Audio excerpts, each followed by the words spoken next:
Student, स्वागत है हमारे यूट्यूब चैनल में। तो अब हम लोग 12 नंबर प्रश्न को करेंगे। इसके पहले वीडियो हमने 11 तक प्रश्न करा दिया था। यदि आपने उस वीडियो को नहीं देखा है तो आप जाकर अवश्य देख लें, ठीक है। तो चलिए अब इसमें अब 12 प्रश्न कराते हैं। 12 नंबर प्रश्न बहुत ज़्यादा महत्वपूर्ण है आपके आने वाली क्लासेस के लिए और कॉम्पिटेटिव एग्जाम के लिए भी। ये क्वेश्चन बहुत ज़्यादा महत्वपूर्ण है। इसमें कुछ लॉजिक है जो हम आपको बताएंगे। ये सब प्रश्न आपको आगे कभी दिक्कत नहीं होगी। चलिए हम स्टार्ट करते हैं। सबसे पहले कह रहा है कि चक्रीय चतुर्भुज ABCD। आपको सबसे पता होना चाहिए कि चक्रीय चतुर्भुज होते क्या है। तो आप अपने कॉपी में लिखिएगा चक्रीय चतुर्भुज किसे कहते हैं। तो ऐसा चतुर्भुज लिखिएगा, ऐसा चतुर्भुज जिसके चारों शीर्ष एक वृत्त के परिधि पर स्थित होते हैं उन्हें चक्रीय चतुर्भुज कहते हैं। एक बार और सुनिएगा, ऐसे चतुर्भुज जिनके चारों शीर्ष एक वृत्त के परिधि पर स्थित होते हैं उन्हें चक्रीय चतुर्भुज कहते हैं। आपको डायग्राम की मदद से समझाते हैं। देखिए, मान लीजिए कोई आपका एक वृत्त हो गया, ठीक है। ये आपका क्या हो गया, कोई वृत्त हो गया, ठीक है। ये वृत्त हो गया। अब इस पे आपका कीजिए, इस तरह बना लीजिए,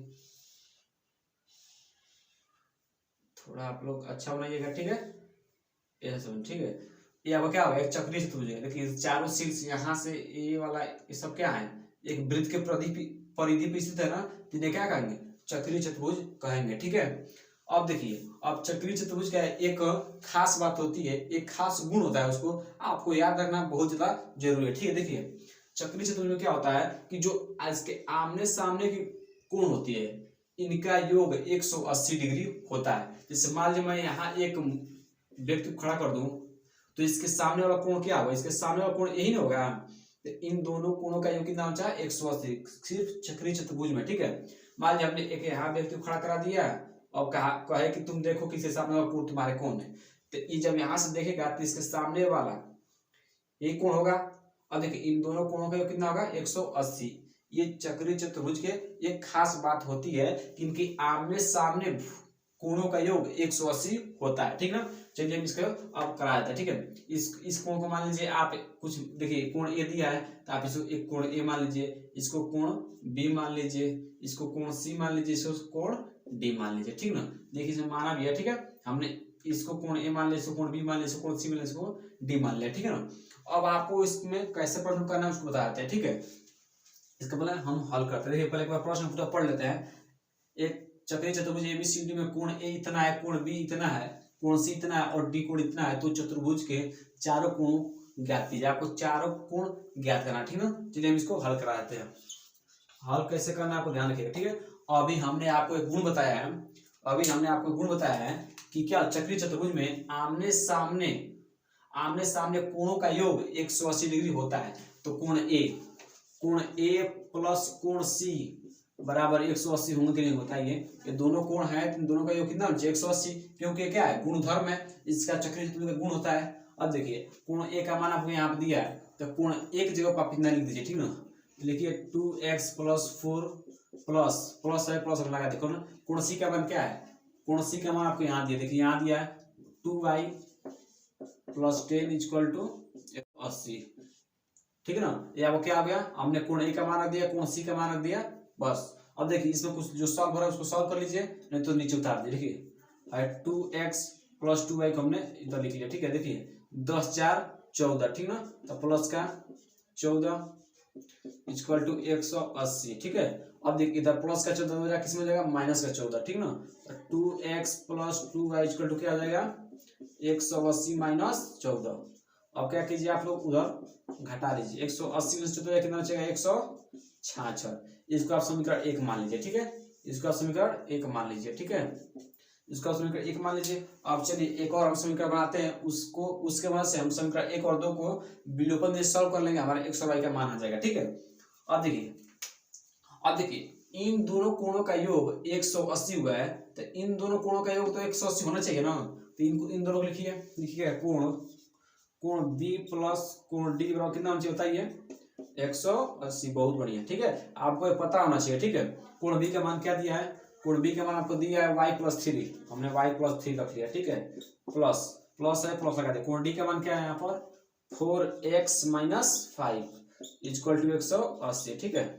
अब क्या देखिए, अब इसको सॉल्व कर लीजिए, y + 4x, देखिए माइनस के 5y में से 3y जाएगा, कितना बचेगा माइनस का 2 इक्वल टू 180। ठीक है, अब देखिए इसको थोड़ा माइनस में इधर माइनस 2 इधर हो जाएगा, किस में जाएगा प्लस में, तो y plus 4x equal to 180 minus 2। ठीक है, अब कुछ मत कीजिए एक बात है, अभी ये दोनों प्लस में ना, तो आप 4x को इधर रखिए और y को यहाँ रखिए। ठीक है, तो आप जब प्लस में होता है तो आप इधर उधर क्रम को बदल सकते हैं। ठीक ना, और देखिए 180 में से 2 जाए कितना बचेगा, देखिए इधर माइनस कर दिया, किस में जाएगा प्लस में। ठीक ना, इधर माइनस के 2 था, किस में जाएगा प्लस में, तो हमने प्लस कर लिया। ठीक है, 182 हो जाएगा, कितना हो जाएगा 182। ठीक है, एक समीकरण समीकरण आप 2 मान लीजिए। ठीक है, अब आपको 2 समीकरण मिल गया, तो आपको सॉल्व करने की 2 विधि है, प्रतिस्थापन विधि और विलोपन विधि। तो हम आपको कराएंगे विलोपन विधि से, क्योंकि विलोपन विधि क्या है, बहुत आसान है। उसमें क्या करना होता है कि आपको कोई वाला पद क्या बन जाए बराबर करना है। ठीक है, देखिए यदि आप समीकरण 2 में 2 से गुणा करा देंगे, ठीक है, तो ये वाला दोनों पद बराबर हो जाएंगे ना, हो जाएगा नहीं हो जाएगा। अच्छा, आप ये भी कर सकते हैं कि समीकरण 1 में जब आप 2 से गुणा कराएंगे तो ये भी 4x हो जाएगा और ये भी 4x हो जाएगा, एक पद बराबर हो जाएगा। तो आप क्या कीजिए, आप लिखिएगा समीकरण 1 में 2 से गुणा करने पर समीकरण 1 आपका यही ना है, इसमें 2 से गुणा कराइए। इसको कैसे कि इसमें जब 2 से गुणा कराएंगे, इन सब में 2 से गुणा करा दिए, तो 2 दूना 4x प्लस 2 दूना 4y, क्या लिखेगा 4y इक्वल टू, जब इसमें 2 से गुणा करें तो कितना होगा, 2 छक्के 12 को 2 यहाँ से 2 छक्के 12 13, 2 एक 2 2 एक 2 1 3, कितना हो जाएगा 3, 300 क्या हो जाएगा 32। ठीक ना, करा लीजिएगा 2 छक्के 12 2 80 1, 2 छक्के 12 12 13 3 80 1, 2 एक 2 1 3, अब कितना होगा 332। ठीक है, इसको समीकरण क्या मान लीजिए 3 मान लीजिए। ठीक है, अब समीकरण 3 में और 2 को ध्यान से देखिए, इसमें 4x यहाँ भी है 4x यहाँ भी, एक पद बराबर हो गया ना, हमको यही चाहिए था। ठीक है, तो लिखिएगा समीकरण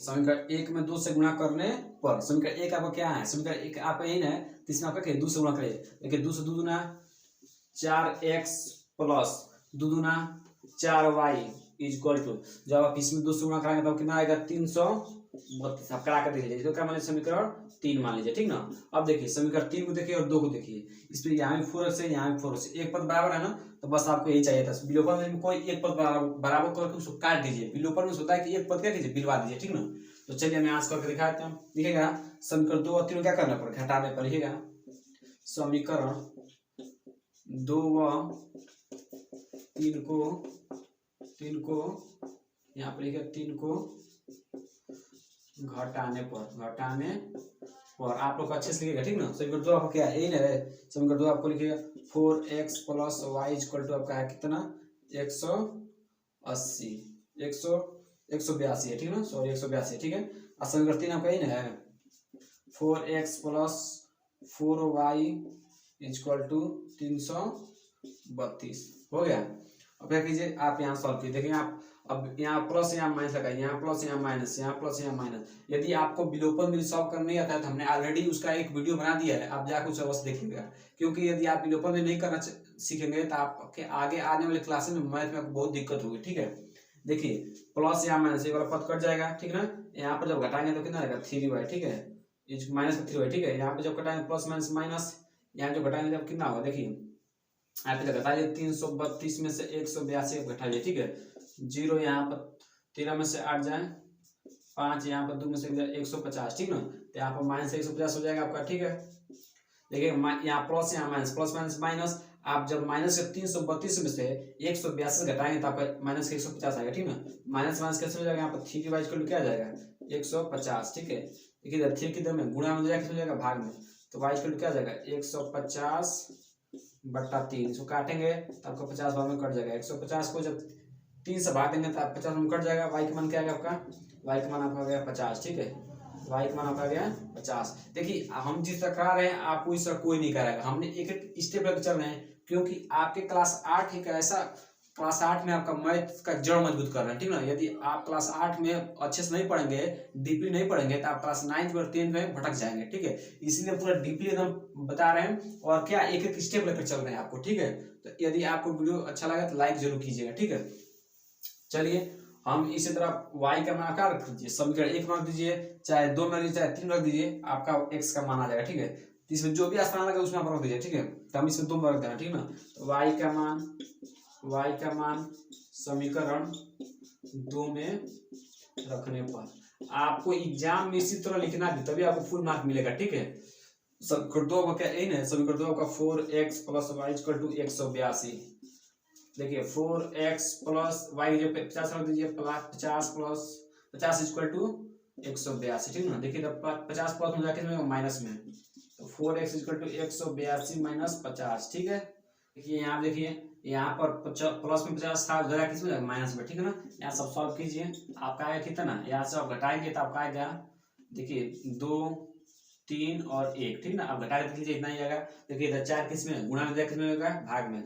x = 132 बटे में हो जाएगा 4, इसको जब भाग देंगे कितना हो कटेगा, 4 3 12, 4 3 12 33 बार। ठीक ना, आपका x का मान कितना आ गया, यहाँ से आपका आ गया 33। ठीक ना, अब देखिए आपका यहाँ x का मान आ गया, यहाँ पर आपको किसका मान आ गया, यहाँ पर आपका y का मान आ गया। ठीक ना, अब देखिए आपसे 4 कोण पूछा है ना, आपको मतलब a b c d का मान पूछा है। ठीक ना, तो हम आपको निकाल कर दिखा दे। अब इधर में आंसर आपका आ गया, बस क्या करना, मान रख देना। ठीक है, तो इधर का भी नोट कर लीजिए जल्दी से, हम मिटा रहे हैं, इधर का नोट कर लिए होंगे। ठीक है, चलिए हम अब आगे करके दिखा देते हैं आपको। ठीक है,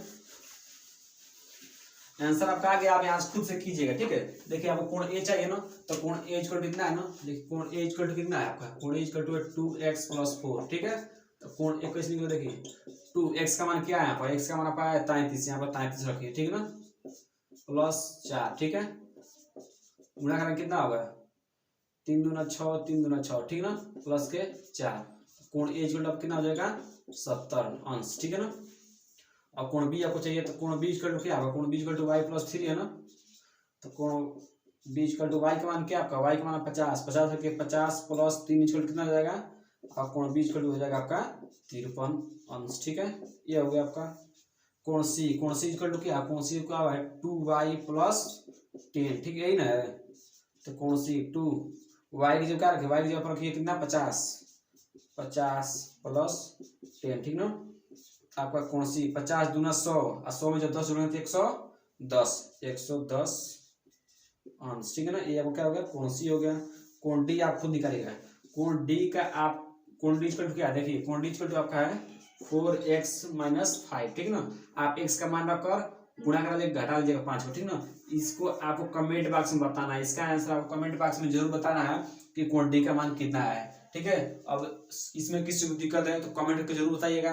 ठीक है, चलिए अब हम लोग इसी तरह 13 नंबर प्रश्न कर लेते हैं। 13 नंबर प्रश्न बहुत ज्यादा आसान है, बस ध्यान से आप लोग देखिएगा। ठीक है, देखिए 13 नंबर प्रश्न में कह रहा है कि 3 कुर्सी और 2 मेज का मूल्य 700 है, और 5 कुर्सी तथा 3 मेजों का मूल्य 1100 है। एक कुर्सी और एक मेज का मूल्य अलग अलग ज्ञात कीजिए।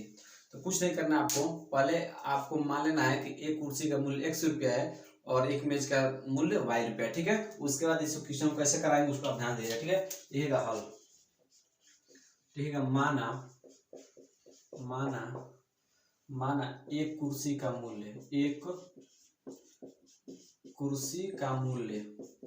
आप कुछ भी मान सकते हैं, x y z। ठीक है, तो हम मान लेंगे x। ठीक है, 100 रुपये मान लिया। ठीक है, लिखिएगा एक मेज का मूल्य y। ठीक है, आप y मान लीजिए। ठीक है, अब आप खुद सोचिए, एक बात सोचिए, मान लीजिए एक टॉफी के दाम 2 रुपया है, तो 2 टॉफी का मूल्य क्या होगा, 4 रुपया।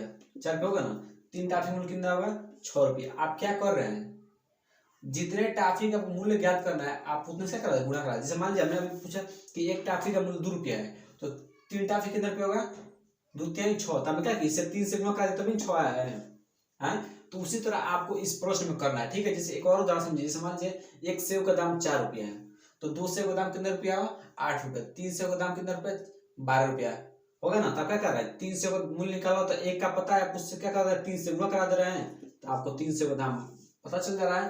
तो उसी तरह आपको प्रश्न करना। देखिए कह रहा है, आपको प्रश्न कह रहा है कि देखिए 3 कुर्सी और 2 मेज का मूल्य 700 है। ठीक ना, तो बताइए एक कुर्सी का मूल्य 100 रुपया है, तो 3 का कितना होगा, 3 100 नहीं होगा, तो यहाँ पे 3x प्लस। ठीक ना, देखिए 2 मेज, एक मेज का मूल्य कितना रुपया है, y रुपया है, तो 2 में से कितना होगा, 2y होगा कि नहीं होगा। अब इन दोनों को जब खरीदता है, इतना जब खरीदता है तो कितना रुपया देता है, 700 रुपया। तो ये 700 रुपया बराबर हो कि नहीं होगा, बताइए। इसमें क्या मान लीजिए, 1 मान लीजिए, ठीक है। अब इस तरह देखिए 5 कुर्सी तथा देखिए एक कुर्सी का मूल्य कितना रुपया है, 100 रुपया है। एक कुर्सी का मूल्य 100 रुपया है तो 5 कितना होगा, 5x, ठीक ना, प्लस लिखिए, ठीक है। 3 मेज, एक मेज का दाम y रुपया, 3 में से कितना होगा, 3y इक्वल टू, अब जब इतना खरीदता है तो कितना देता है, 1100। तो 1100 रुपया आप यहाँ पर कर दीजिए, लिख दीजिए, ठीक है। इसको समीकरण 2 मान लीजिए। अब आप समीकरण 1 और 2 को सॉल्व कीजिए, आपका आंसर आ जाएगा, ठीक है।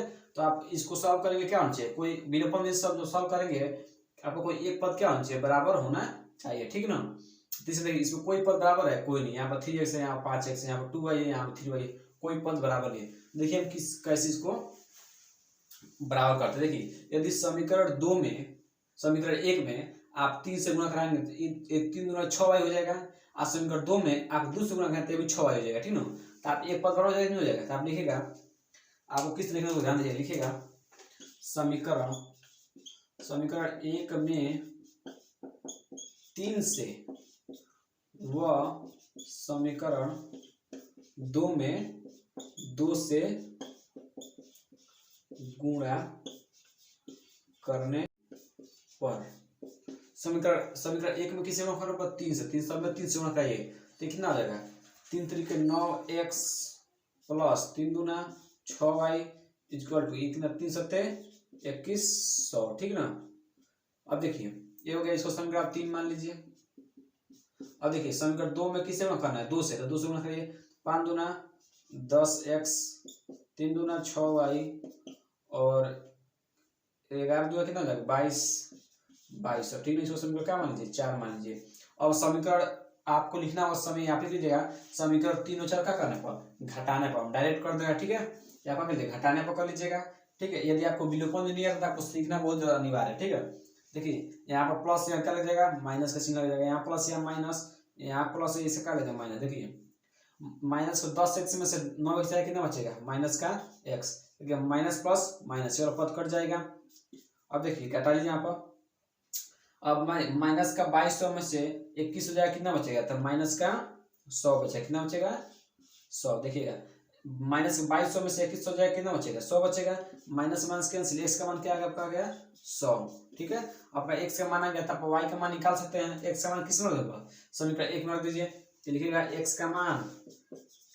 का मान समीकरण 1 में रखने पर, ठीक है। समीकरण 1 आपका इन है, 3x plus 2y equal to 700। x का मान आपका है 100 है, तो यहाँ पे x को 100 रख दीजिए, 100 प्लस 2y इक्वल टू 700, ठीक है। देखिए यहाँ पर 300 हो जाएगा प्लस 2y इक्वल टू 700, ठीक है।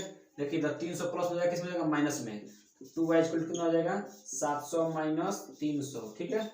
इसको हम यहाँ करा देते हैं, ठीक है। देखिए यहाँ करा देते हैं, ठीक है। देखिए 700 में से 300 जाएगा, कितना बचेगा, 400, तो 2y इक्वल टू क्या जाएगा, 400, ठीक है। इधर 2 किस में गुणा में जाएगा, किस में जाएगा, भाग में, तो y का मान आप आ गया कितना, जब इसको भाग देंगे 2 से भाग देंगे कितना जाएगा, 200, ठीक है। अब देखिए बस आपसे यही पूछ रहा था, यहाँ पर आपका y का मान आ गया, यहाँ पर आपका x का मान आ गया, ठीक ना। अब आपको y क्या मानते हैं, y आप मानते एक मेज का मूल्य, ठीक ना। x क्या मानते हैं आप, एक कुर्सी का मूल्य, वही आपसे क्या करता पूछ रहा था। लिखिएगा यहाँ पर आंसर कैसे लिखे, अतः एक कुर्सी का मूल्य आप क्या मानते हैं, x का मान क्या है आपका, x का मान आपका आया है 100, तो क्या आ जाएगा 100 रुपया, ठीक है। और एक मेज का मूल्य क्या मानते हैं, y का मान क्या है आपका, y का मान आपका आया है 200, कितना आ जाएगा 200 रुपया। मतलब एक कुर्सी का मूल्य आपका 100 रुपया है, एक मेज का मूल्य आपका 200 रुपया। ये आपसे किसने क्या करता पूछ रहा था। देखिए कितना आसान था, हमने एकदम आसान करके इसको आपको समझाया, ठीक है ना। यदि इस क्वेश्चन में आपको कुछ करना नहीं था, बस आपने क्या करना था, एक का मान लिए हैं और गुणा कराकर समीकरण बनाया है, आंसर आ गया, ठीक है। देखिए आप 8 के मैथ को एक अच्छे लेवल से पढ़िए। हम लोग इसी तरह 14वां प्रश्न कर लेते हैं। 14वां प्रश्न भी बहुत आसान है, बस आपको क्या करना है, उस पर ध्यान देना है और हमारे साथ साथ क्या करना है, आपको समीकरण बनाना सीखना है, क्योंकि समीकरण बनाना बहुत ज्यादा क्या है, महत्वपूर्ण है। ठीक है, देखिए क्या कर आपका इसमें कह रहा है कि इस समय ए की आयु बी की आयु से 2 गुनी है। 8 वर्ष बाद उनकी आयु 7:4 के अनुपात में हो जाएगी। प्रत्येक की आयु बताइए। मतलब आपको इस समय क्या करना है, ए की आयु और बी की आयु बताना है। मतलब आपसे पूछ रहा है कि ए का वर्तमान आयु बताइए और बी का वर्तमान आयु बताइए। इस समय मतलब क्या होता है, वर्तमान में ही होता है ना, उसको आपको क्या करना है, बताना है। देखिए वो कैसे बताना है, आपको हल कैसे करना है। आप लिखिएगा हल, लिखिएगा। ठीक है, देखिएगा माना, अपने आप से मान लीजिए कि वर्तमान आयु कितनी है। ठीक है, लिखिएगा माना ए की ए का, लिखिएगा ए का वर्तमान आयु, ए का वर्तमान आयु x वर्ष है। क्या है, एक तो चाहे भी लिख सकते हैं कि ए का इस समय आयु, ठीक ना, वो भी लिख सकते हैं। ठीक ना, ठीक है, बी का वर्तमान आयु y वर्ष मान लीजिए। ठीक ना, इस डैश देते हैं कि ए वाला सेम टू सेम नीचे आएगा। ठीक ना, इसीलिए हम 2 डैश देते हैं। ठीक है, चलिए अब हम चलेंगे प्रश्नानुसार। जिस तरह प्रश्न है उस अनुसार हम क्या करेंगे, अपना समीकरण बनाएंगे। ठीक है, देखिए कह रहा है कि इस समय ए की आयु, अब बताइए इस समय मतलब क्या, प्रेजेंट में बात कर रहा है ना, तो ए की वर्तमान आयु क्या है, इस समय वर्तमान में इसका आयु क्या है, x। तो आप लिखिए x। ठीक है, बी की आयु की, अब यहाँ पर डाल दीजिए, बी की आयु से 2 गुनी है। तो बताइए इस समय बी की आयु कितनी है, y वर्ष। ठीक ना, तो क्या है 2 गुनी, तो क्या करें, इसका 2 से गुणा कर देते हैं, क्या हो जाएगा 2y। बस काम आपका समीकरण के आसमान में। देखिए कितना आसान था। एक बार देखिए कह रहा है इस समय ए की आयु, और इस समय अर्थात वर्तमान में आयु कितनी है, x है। हमने x लिख दिया, बराबर चिन्ह दे दिया। b की आयु से, b की आयु क्या है, y 2 गुनी है, तो हमने क्या करें 2 से गुणा कर दिया, बस समीकरण 1 बन गया। अब इस तरफ दूसरा समीकरण बन कह रहा है 8 वर्ष बाद। अब 8 वर्ष बाद आपको समझना है, इससे समीकरण कैसे बनाएंगे उसको भी देखिए। पता है अब 2 के बाद क्या आता है, 2 के बाद आपका 3 आता है, 3 के बाद क्या आता है, 4 आता है। मतलब बाद में क्या, आप आगे बढ़ रहे हैं। ठीक ना, यदि वही पहले को आता था आप पीछे जाते हैं। 2 से पहले क्या आता है, 1 आता है, 1 से पहले क्या आता है, 0 आता है। तो आपको पता है ना, पहले से क्या घट रहा है, अब बाद में क्या बढ़ रहा है। ठीक है, तो देखिए 8 वर्ष बाद, 8 वर्ष बाद, तो मतलब क्या, 8 वर्ष बाद क्या, वर्तमान में आप उतना जोड़िए। ठीक ना, तो वर्तमान में कितनी है, x। तो इसमें x प्लस क्या कीजिए 8 कीजिए, क्योंकि 8 वर्ष बाद क्या है। ठीक है, ठीक है, और इतना हो गया ना, 8 वर्ष बाद उनकी आयु, 8 वर्ष बाद उनके मतलब क्या, दोनों की आयु, ए और बी की दोनों का, उनकी क्या है, उनकी आयु। देखिए अब 8 वर्ष बाद जब x किए हैं, जब ए का वर्तमान आयु में आप 8 जोड़े हैं, तो बी की भी वर्तमान आयु में आप 8 को जोड़ना पड़ेगा। तो बी की वर्तमान आयु क्या है, y। तो y में क्या कीजिए, आप 8 को जोड़ दिए, क्योंकि वर्तमान आयु क्या है, y, और उसमें 8 जोड़ दिए, हो गया। क्या कह रहा है, 7:4 है। मतलब इनकी अनुपात कितनी है, 7:4 के क्या है, बराबर है। ठीक है, देखिए एक बार सुनिए, कह रहा है 8 वर्ष बाद। देखिए वर्तमान में x है, तो 8 वर्ष बाद कितनी, उसमें 8 जोड़ दीजिए, तो ये हो गया। जब हम a में 8 वर्ष जोड़ेंगे तो आपको b में भी 8 वर्ष जोड़ना पड़ेगा। हमने b का वर्तमान है y था, उसमें 8 वर्ष जोड़ दिए। अब उनका अनुपात किसके बराबर है, 7:4 के बराबर है, हमने बराबर रख दिया। इसको संबंध में पढ़ते हैं। ठीक ना, अब क्या कीजिए, आप देखिए यदि आपको कहीं भी 2:4 दिखाई दे, तो आपको इस एक और रूप में लिख सकते हैं, 2/4 भी लिख सकते हैं, इसको इस रूप में भी लिख सकते हैं। ठीक है, जब मान लो आपको a/b इस तरह लिखा हो, आप इसको इस तरह भी लिख सकते हैं। देखिएगा a/b भी लिख सकते हैं। ठीक है, तो देखिए इस तरह है ना, तो हम क्या इसको x + 8 बटा y + 8 भी लिख सकते हैं, नहीं लिख सकते, अभी हमने आपको बताया। और 7:4 तो इसको हम 7/4 भी लिख सकते हैं। अब क्या कीजिए, क्रॉस मल्टीप्लाई करा दीजिए, क्रॉस मल्टीप्लाई करा दीजिए। यहाँ से क्या कीजिए, 4 का गुणा इसमें और इसका इसमें कराइए। देखिए 4 का गुणा इन दोनों कराइए, तो 4x + 8 4 8 32 = 7y + 8 7 56। ठीक है, 7y को इधर बुलाइए और 32 को उधर भेज दीजिए। ठीक है, यहाँ का 4x - 7y, इधर प्लस था, इधर किसमें, माइनस में, इधर प्लस हो जाएगा, किसमें जाएगा, माइनस में। तो 56 - 32, तो 4x - 7y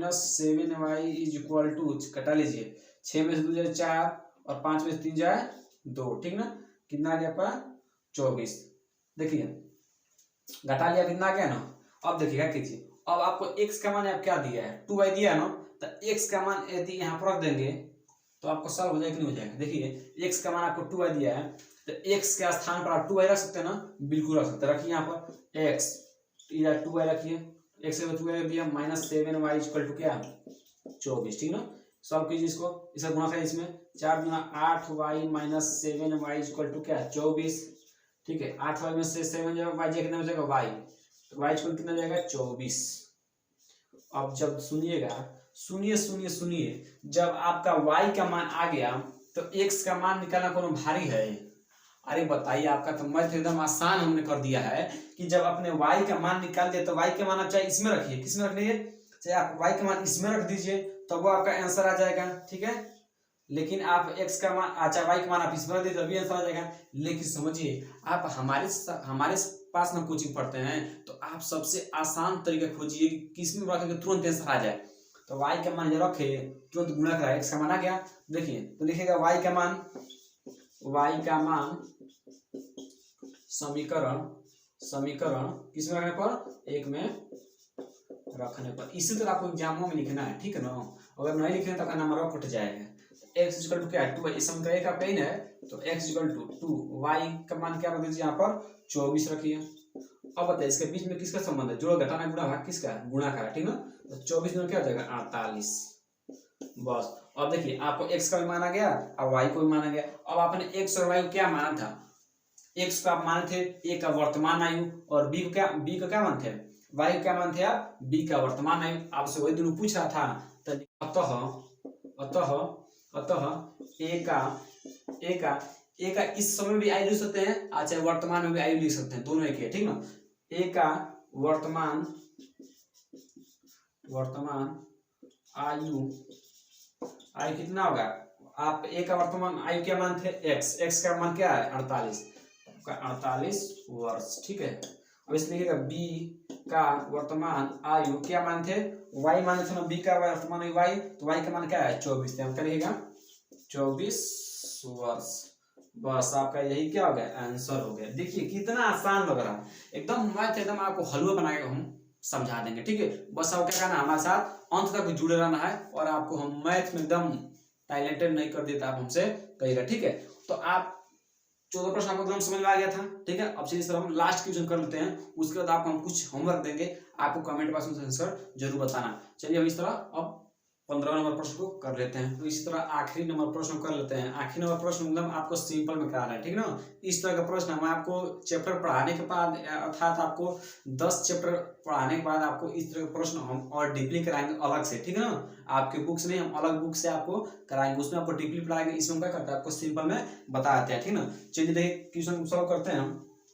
कह रहा है कि एक व्यक्ति ने कुल 35,000 की पूंजी का एक भाग 12% वार्षिक ब्याज की दर पर और शेष 14% वार्षिक ब्याज की दर पर उधार दिए। यदि उससे कुल वार्षिक ब्याज 4460 रुपये मिला हो तो उसने अलग अलग कितना धन उधार दिए थे। कुछ नहीं करना, आपको सब हल लिखना है। आप कैसे लिखना है, लिखेगा कि माना, क्या लिखेगा, माना पहला भाग मानिएगा, ठीक है ना। लिखेगा माना पहला भाग क्या मान लीजिएगा, x मान लीजिएगा, ठीक है। पहला भाग x, दूसरा भाग आपको मान लेना है y, ठीक ना। अब देखिए उसने पहला भाग में 12% के वार्षिक दर से दिया और दूसरे में 14% वार्षिक ब्याज की दर से दिया। तो देखिए उसने इसी में से दिया ना, तो x प्लस वाई, ठीक ना। तो x प्लस वाई क्या लिखिएगा 35,000, क्या लिखिएगा 35,000। ये क्या हो गया समीकरण 1, ठीक ना।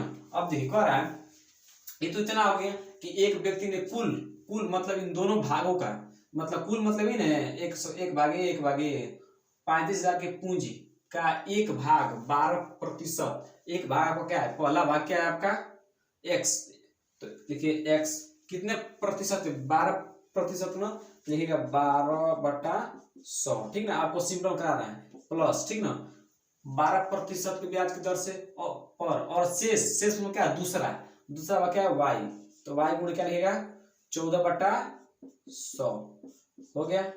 अब देखिए इक्वल टू कितना, उसको यहाँ क्या लिखेगा, इक्वल टू कितना लिखेगा, आपको लिखना, आपको 14% ब्याज के दर पर उधार दिए, यदि उसे कुल वार्षिक ब्याज इतना रुपया मिला, ठीक ना। तो इसे जब इतना उस पे देखिए 12% यहाँ पर दिया और 14% यहाँ दिया, तो इनका ब्याज कितना मिला उसको, 4460 रुपया मिला, ठीक ना। हमने इसको बराबर रख दिया। अब यहाँ सॉल्व कीजिए, आप क्या आ जाएगा 12x बटा 100 प्लस 14y बटा 100 इक्वल टू 4460, ठीक है। देखिए यहाँ पर हर जब समान है तो एक हो जाएगा, ठीक है। तो यहाँ पर एक बार लिख लीजिए, देखिए 12x plus 14y equal to 4460, ठीक है। देखिए इधर भाग में जाए किस में जाए, गुणा में, ठीक है। तो 12x plus 14y equal to क्या हो जाएगा, जब इसमें गुणा कराएंगे तब हो जाएगा 44, यहाँ पर 2 जीरो बढ़ जाएगा, ठीक है ना। इसको ऑप्शन में क्या मान लीजिए 2, और समीकरण 1 और 2 को हल कीजिए, आपका आंसर आ जाएगा, ठीक है ना। तो विलोपन इसका आते हैं, देखिए विलोपन में कोई एक पद बराबर करना है ना, तो देखिए आप समीकरण 1 में 12 से गुणा कराएंगे तो ये भी 12x हो जाएगा और ये भी 12x ही है, तो एक पद कट जाएगा, मतलब लिखिएगा समीकरण, आप लिख लीजिएगा समीकरण 1 में 12 से गुणा कराने पर, तो समीकरण 1 आपका लिख लीजिएगा आप, समीकरण 1 में 12 से गुणा कराने पर, ठीक है। तो समीकरण 1 आपका ही 12 से गुणा करिए तो हो जाएगा 12x plus 12y equal to क्या, जब इसमें आप 12 से गुणा कराएंगे तो आपका आएगा, आपका इतना आएगा, ठीक ना। आप गुणा करके देख लीजिए, आपका इतना ही आएगा, ठीक है। आप इसको समीकरण 3 मान लीजिए, ठीक है। आप 12 से जब इसमें गुणा कराएंगे तो आपका इतना ही आएगा, आपका कर लीजिए, गुणा कर देख लीजिएगा, ठीक है। हम डायरेक्ट लिख दिए, ठीक है। अब लगेगा, देखिए समीकरण 2 में और समीकरण 3 में ध्यान से देखेंगे तो यहाँ भी 12x है और यहाँ भी 12x, यहाँ भी 12x है, ठीक है। तो एक पद आपका समान हो गया ना, आपको वही चाहिए था, ठीक है। तो लिखिएगा समीकरण 2 व 3 को घटाने पर, ठीक ना, घटाने पर आपको विलोपन विधि नहीं आता था, बार बार कर आपको सीख लेना ही है, ठीक ना। क्योंकि विलोपन विधि आपको क्लास 9th में मिलेगा और 10th में भी मिलेगा ही मिलेगा, ठीक ना। तो आपको सीख लेना है, ठीक है। तो समीकरण 2 आपका क्या है, समीकरण 2 आपका यही ना है 12x plus 14y equal to क्या है, इक्वल टू आपका है इतना, ठीक है ना, ठीक है। समीकरण 3 आपका क्या है, यही है। तो 12x plus 12y equal to 42/40, ठीक है। अब क्या कीजिए, इसको यहाँ प्लस यहाँ माइनस है, यहाँ प्लस यहाँ माइनस, यहाँ प्लस यहाँ माइनस, ठीक है। देखिए एक पद कट जाएगा, कट गया। देखिए जब हम घटाएंगे 14y में से 12y जाए कितना बचेगा 2y इक्वल टू, इसको घटाइए, यहाँ पर घटाइए, देखिए 0 0 0 6 2, ठीक ना। ये 4 में 4 0 यहाँ, ठीक है। अब वो लिखने की जरूरत है ही नहीं उतना, ठीक है। अब देखिए अब इधर 2 किसमें है, गुणा हो जाएगा, किसमें जाएगा भाग में, तो y का मान आपके यहाँ क्या आएगा, तो y का मान देखिए यहाँ पर 2 इधर किसमें गुणा में जाएगा, भाग में जाएगा। अब काटेंगे तो आपका y का मान कितना आ जाएगा, यहाँ पर 13,000 आ जाएगा, कितना आ जाएगा 13,000, ठीक है। तो y का मान कितना आएगा आपका, आएगा 13,000, ठीक है। और देखिए y का मान जब आ गया तो आप x का मान निकाल सकते हैं, तो क्या कीजिएगा, लिखिएगा y का मान समीकरण 1 में रखने पर एक आपका क्या है, समीकरण 1 आपका ही ना है x plus Y equal to 35,000, ठीक है। y का मान क्या है 13,000 रखिए, यहाँ पर y का मान 13,000 है ना, 35,000, 13,000 इधर प्लस हो जाएगा, किसमें जाएगा माइनस में, तो x वैल्यू क्या हो जाएगा 35,000 माइनस 13,000, ठीक है। घटाइए यहाँ पर, जब यहाँ घटाएंगे कितना आएगा 0 0 0 0 0